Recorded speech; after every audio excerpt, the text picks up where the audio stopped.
గట్టు అనిల్ కుమార్ గారు 50,000 రూపాయలు, పెద్ది లక్ష్మీనారాయణ గారు 50,000 రూపాయలు, ప్రేమ్ తేజ గారు 50,000 రూపాయలు, రోహిత్ రావు గారు 50,000 రూపాయలు,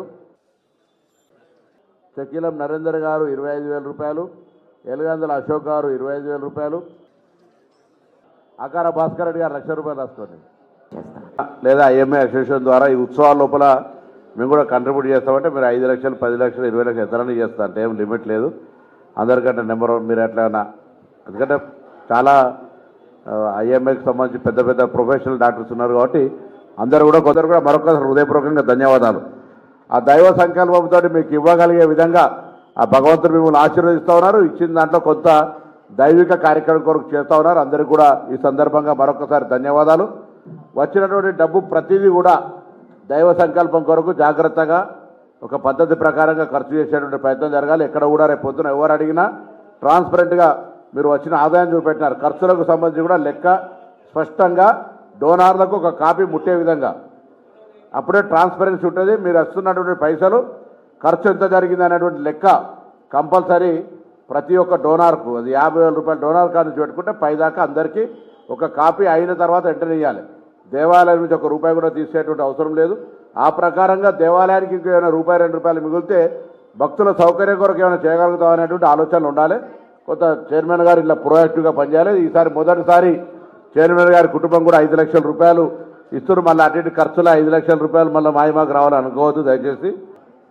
ఈ యొక్క కరీంనగర్ పాత బజార్ శ్రీ వెంకటేశ్వర స్వామి యొక్క బ్రహ్మోత్సవాలు ఈ నెల 23వ తేదీ నుంచి ప్రారంభమవుతాయి.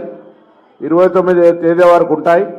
అయితే శోభాయాత్ర సమ్మక్క సారక్క కారణంగా 1వ తారీఖు నాడు శోభాయాత్ర జరుగుతుంది. ఈ బ్రహ్మోత్సవాలను విజయవంతం చేయడానికి కరీంనగర్ ప్రజలందరూ కుటుంబాల సమేతంగా వచ్చి ఆ దేవుడి యొక్క ఆశీర్వచనం తీసుకోవాలని కోరుతా ఉన్నాం.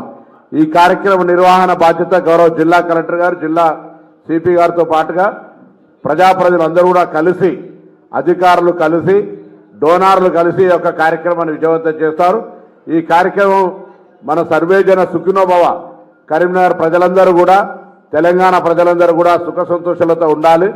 సమృద్ధి వర్షాలు పడి పాడి పంటలతోటి ఆరోగ్యంతో ముందుకు అన్ని వ్యాపారాలు సక్రమంగా కొనసాగే విధంగా ఉండాలని ఆ భగవంతుని ప్రార్థిస్తూ పూజలు కూడా అదే ప్రధాన ఉద్దేశంతో సర్వేజన సుఖినోభవ, అందరికీ యొక్క ఆరోగ్యాలు వ్యాపారాలు అందరూ కూడా బాగుండాలనేటువంటి ఆలోచనతో జరిగే ఈ బ్రహ్మోత్సవాలను రాజకీయాలకు అతీతంగా అందరూ ఘనంగా జరుపుకునేటువంటి కార్యక్రమం ఈరోజు సమీక్ష నిర్వహించుకున్నాం. దాతలు గతం కంటే కూడా అందరూ ముందుకు వచ్చినారు. దయచేసి ప్రకటించిన దాతలందరూ కూడా వెంటనే దేవాలయ కన్సర్న్ ఈవో గారికి ఈ చెల్లించి రసీదు తీసుకోవాల్సిందని నేను ఈ సందర్భంగా కోరుతాను.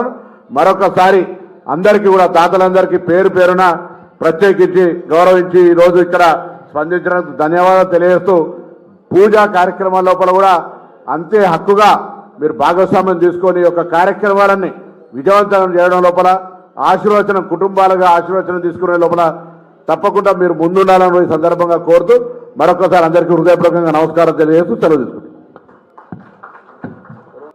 దాతలు అందరికీ మనము రిక్వెస్ట్ చేస్తూ చాలా వాటికి పోయిన సంవత్సరం ఏ విధంగా జరిగింది దానికన్నా ఈసారి ఘనంగా జరపాలన్నది ఉద్దేశంతో డొనేషన్స్ కూడా రిక్వెస్ట్ చేయడం జరిగింది.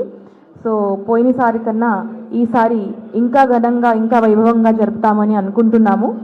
దీంతో పాటు ఏసీపీ గారు చెప్పినట్టు శాంతి భద్రతతో పాటు ఇంకా ఇతర సౌకర్యాలు కానీ ఏర్పాట్లు కానీ మనకి పరిశుభ్రత పరంగా ఉండొచ్చు, ఎలక్ట్రిసిటీ, డ్రింకింగ్ వాటర్, ఏదైనా హ్యూమన్ రిసోర్స్ పరంగా ఏదైనా ఉంటే మనము జిల్లా యంత్రంగా చేయడానికి సిద్ధంగా ఉన్నాము.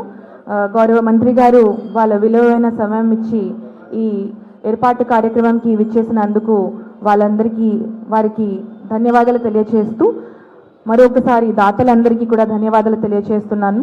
ఎందుకంటే వాళ్ళు ఇచ్చిన డొనేషన్స్ వల్ల ఎన్ని రోజుల నుంచి మనం మంచిగానే ఇది జరుపుకుంటూ వస్తున్నాము. కాబట్టి ఈసారి కూడా అంతకన్నా బాగా చేయాలనేది నేను కోరుకుంటూ ఈ అవకాశం నాకు ఇచ్చినందుకు ధన్యవాదాలు తెలియజేస్తాను.